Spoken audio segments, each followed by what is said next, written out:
Assalamualaikum warahmatullahi wabarakatuh. Selamat pagi anak-anak. Semoga kalian selalu dalam keadaan sehat walafiat. Karena sekarang lagi musim pandemi dan PPKM pula, kalian pembelajaran secara daring dulu ya. Kalau kemarin kalian sudah bersama Ibu Ulfa, Bapak Bayu, dan pastinya sama Bapak Paksi, sekarang gilirannya sama Ibu. Perkenalkan, nama Ibu Dina Herwansa Putri dari Magang 3 Universitas Muhammadiyah Purworejo. Nah, pada pagi hari ini Ibu diberikan kesempatan untuk mengisi kelas 5, tema 1, subtema 3, pembelajaran ketiga. Kita akan masuk ke pembelajarannya ya. Oke, kalian bisa melihat di situ bahwa itu adalah peta negara Indonesia. Nah, dari peta itu kita dapat melihat bahwa Indonesia itu terdiri dari banyak pulau. Jadi Indonesia disebut sebagai negara kepulauan. Hampir 2/3 dari negara Indonesia adalah perairan dan sisanya yaitu daratan. Maka Indonesia disebut sebagai negara maritim. Secara geografis, Indonesia itu terletak di negara kepulauan dan maritim, maka memiliki dampak terhadap kehidupan ekonomi masyarakat dan sosial kehidupan masyarakat. Nah, dampaknya yang pertama yang akan kita bahas yaitu ekonomi. Yang pertama, terbukanya peluang pekerjaan di sektor wisata bahari, sumber energi minyak, dan gas bumi.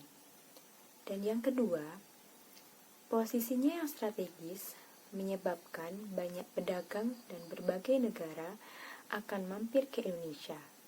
Yang ketiga, Laut Indonesia mengandung keanekaragaman sumber daya alam laut yang bernilai tinggi. Yang keempat, mendorong tumbuhnya usaha-usaha industri dan jasa maritim. Dan yang terakhir, mendorong perdagangan antar pulau maupun perdagangan luar negeri melalui laut.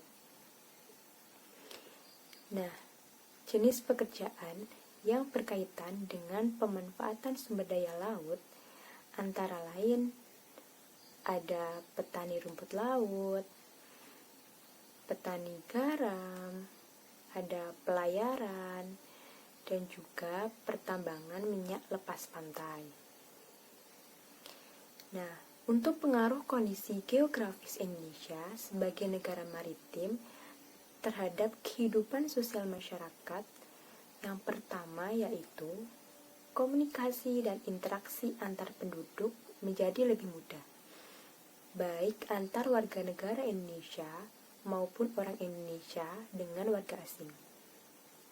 Hal ini didukung adanya kemajuan teknologi di bidang pelayaran antar pulau dan antar negara. Terjadinya pembauran, pencampuran atau peleburan nilai-nilai antar pulau dan antar negara. Yang ketiga, munculnya perkampungan-perkampungan etnis tertentu seperti pecinan dan kampung Arab. Yang keempat, terjadinya perubahan perilaku masyarakat karena pengaruh masuknya pola dan nilai perilaku dari pulau, daerah maupun negara lain. Dan yang terakhir, terjadinya perpindahan ilmu pengetahuan dan teknologi.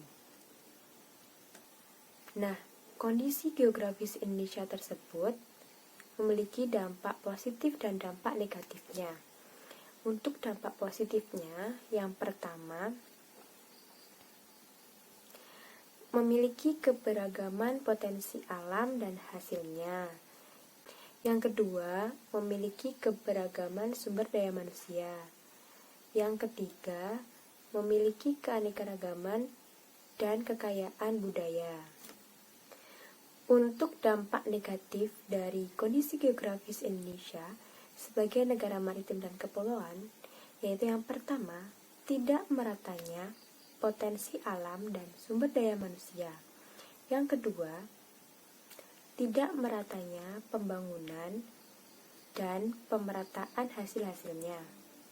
Dan yang terakhir, rentan terjadinya konflik kedaerahan. Nah, keberagaman yang disebabkan adanya perbedaan antara pulau satu dengan pulau yang lainnya tidaklah menjadi pemecah dan perenggang, namun justru menjadi pemersatu karena antara yang satu dengan yang lain bisa saling melengkapi. Hal ini sesuai dengan semangat persatuan dan kesatuan seperti pencerminan sila-sila Pancasila, khususnya sila Persatuan Indonesia. Selain itu, mencerminkan nilai-nilai yang terkandung dalam sila keadilan sosial bagi seluruh rakyat Indonesia. Setiap sila yang membentuk Pancasila merupakan unsur yang mutlak yang membentuk kesatuan, bukan unsur pelengkap. Artinya, satu sila menjiwai dan dijiwai oleh sila-sila yang lain. Sila pertama menjiwai sila kedua, ketiga, keempat, dan kelima. Dan demikian seterusnya.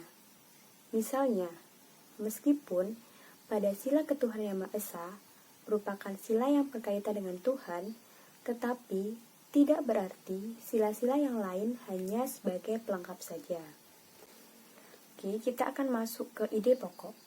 Ide pokok itu suatu gagasan atau pikiran utama dari sebuah paragraf atau yang mendasari suatu paragraf. Biasanya, ide pokok itu terdapat dalam kalimat utama. Jadi, dicari dulu kalimat utamanya, nanti dari kalimat utama itu ditentukan ide pokoknya. Nah, seperti contoh tersebut. Misalnya, seseorang akan diuji dengan apa yang ia miliki. Ketika ia memiliki ilmu, maka dia akan diuji dengan ilmu tersebut. Sejauh mana ilmu itu bermanfaat.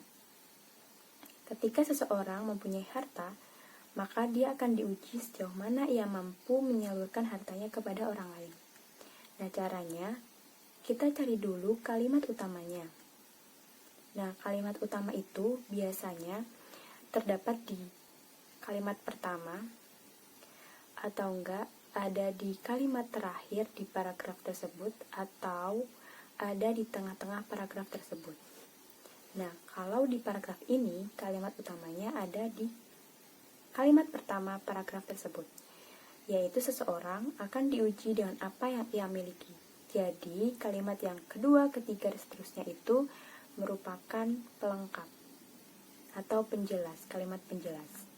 Nah, setelah diketahui kalimat utamanya, selanjutnya kita cari ide pokok dari kalimat utama tersebut. Jadi, inti dari kalimat utamanya tersebut adalah ujian untuk seseorang. Jadi, itulah ide pokoknya. Oke, mungkin pembelajaran dari Ibu itu saja. Dan semoga bermanfaat dan kalian bisa lebih paham dengan materi itu. Tugas untuk hari ini yaitu yang pertama, kalian sebutkan sila-sila Pancasila yang mencerminkan perilaku di bawah ini. Gambar yang pertama yaitu menjenguk teman yang sakit. Yang kedua, pemilihan ketua kelas. Yang ketiga, perayaan hari besar keagamaan.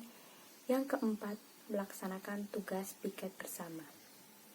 Jadi, dari keempat gambar tersebut, kalian cari sila Pancasila apa saja yang mencerminkan perilaku tersebut.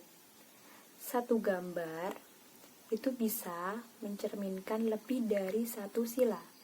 Seperti yang ada di buku tematik itu ya, halaman 74, itu ada tabel. Nah, contohnya seperti itu. Jadi satu gambar itu bisa memiliki lebih dari satu sila. Oke. Tugas nomor 2, kalian menentukan ide pokok dari masing-masing paragraf yang ada pada bacaan berikut. Nah, di situ sudah Ibu kasih poin-poin ya. Ada paragraf 1, paragraf 2, paragraf 3, paragraf 4, paragraf 5, paragraf 6, paragraf 7.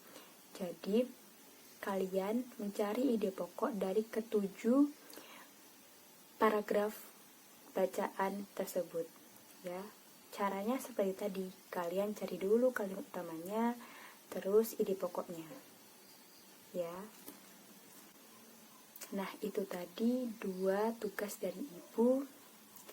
Semoga kalian bisa mengerjakan semuanya dan semoga kalian juga tambah paham dengan materi hari ini.